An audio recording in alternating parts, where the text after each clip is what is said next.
Hello, coffee community. While I'm busy roasting and sending out these boxes, I wanted to make sure I provided you 4 simple ways that you can enjoy these amazing coffees. AB coffees, directly compared, taste and smell the flavor wheel. And so as long as you have one of these, you're going to be good, and a coffee grinder, because all of these coffees come whole bean, ready to go. Let's go.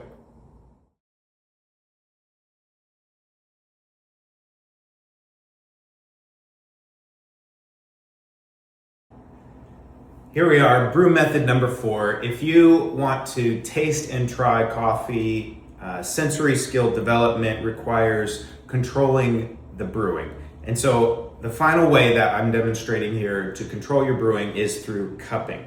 Now, cupping is when we have a standard coffee measurement. We use a 1:18 brew ratio. So for these little bowls, that's 11 grams of coffee, and then I fill them up to 200 grams or milliliters of water. I've ground these at a level 6 on my Tanzania Melkonig. That's a medium grind. It's a little smaller medium than other mediums, but you can see and reference in another video. Today we have a beautiful roast comparison, and so we have our Santa Maria Colombia coffees, roast level light, roast level medium dark, and it's just a great way to isolate the flavor differences that happen from roasting, but we'll talk about those in another video. All that you need for this is simple water off the bowl, a couple cupping bowls, rice bowls, cappuccino cups, rocks glasses also work well, a couple of deep wide mouth spoons. So cupping spoons are great. If you don't have those, just find a good Korean soup spoons are actually really great as well. And then a rinsing bowl. So we brew the coffee just like a French press. It's an immersion brew for 4 minutes. And then after 4 minutes, we break the crust and clean the top off, and then we slurp using our cupping spoons. So that's it. And it's a great way to compare the differences in a brew that you can do at the same time with 2 bowls. This is always my go-to after I sample roast, after I have a production roast. I like to start with cupping and then move into other brewing methods. All right, so we're gonna jump into this. And if you want to see tasting notes or anything else on these 4 brew methods that we covered, reach out to me, let me know any questions that you have. All right, we just brewed up our light roast versus a dark roast, Colombia Santa Maria. This is in the sensory tasting kit currently, probably be there for some time. I've got a good stock of this coffee, and it's a really great comparison of how a coffee can change. And so just real quick on the fragrance, moving to the aroma and brew, and then finally drinking them, what I noticed. You may notice other things and have some questions. I'm happy to hear about those and see if I can answer or we can discuss how your process went. But for the lighter roast over here, I got very much on the fragrance, the ground beans, milk chocolate, very much a milk chocolate. And then on the darker roast, I got this kind of roasted sugar nougat. So something like a Snickers bar, something just a little deeper, a little roasty, but still a lot of sweetness.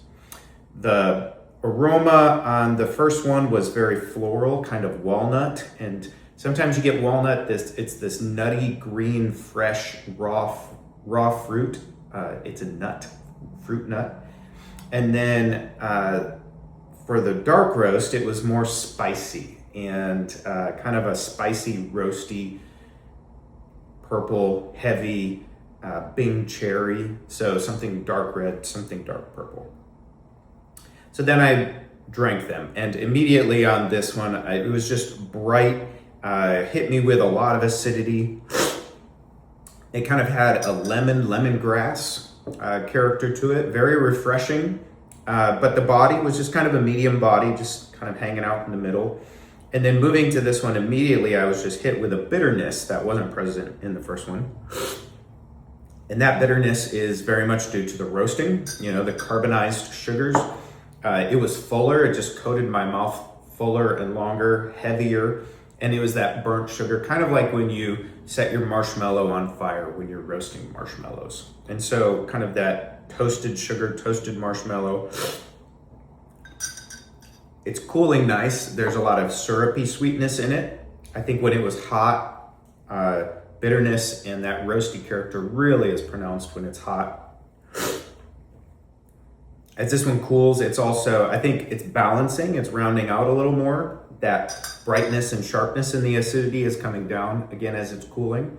Now, these were part of our sensory tasting kit. If you want to get one of those and go along the tasting journey with me, any of these brewing methods, including cupping, is a great way to isolate your A-B comparison here on Roast and in the other videos, the other pairings. All right, thanks. See you in the next video.